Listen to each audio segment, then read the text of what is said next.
like this and getting rich off it all these years in total pathological. weligaa niyadda ma galisay gabar aad istiri jacayl la wadaag inay kugu noqoto dilaa aan jeclahayn dhiigga ibnu aadamkana ku qubaysataa. haddaba daawo muuqaalkan argagax. gabadhan lagu magacaabo Aileen Wuornos sanadka 1956 ayay ku dhalatay Michigan, USA. aabaheed waxaa lagu magacaabi jiray Diane Wuornos halka hooyadeedna la odhan jiray Leo Delle Bittman. waxay ahaayeen laba lamaane oo dhalinyaro ah iskuna fahmi waayay xiriirkooda nololeed. dagaal joogto ah isfaham darro xil walba taagan ayaa caado u ahayd.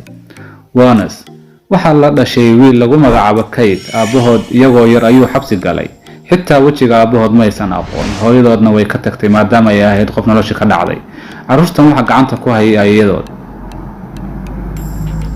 Aileen Wuornos nolol adag ayay ku soo kordhay. waxayna la kulantay xadgudub jir ahaaneed iyo mid galmo.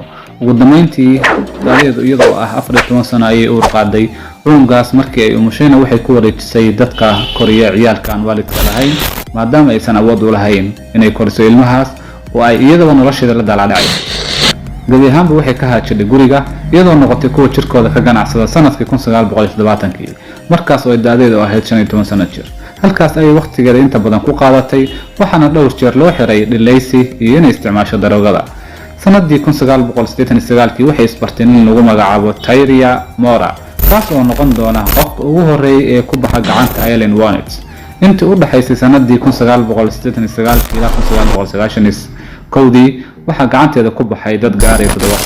xabsiga ayaa loo taxaabay isla sanadka kadib markii la arkay iyadoo ku raaxaysanaysa gaari uu lahaa mid ka mid ah dadkii ay ka qarisay iftiinka dunida.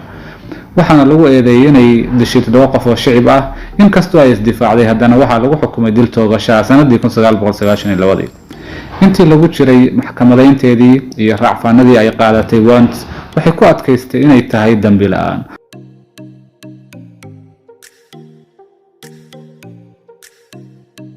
ugu dambeyntii warkaas lagama yeelin. sanadkii 2002 ayaa lagu fuliyay dil toogasho ah iyadoo dilka loo adeegsaday irbad.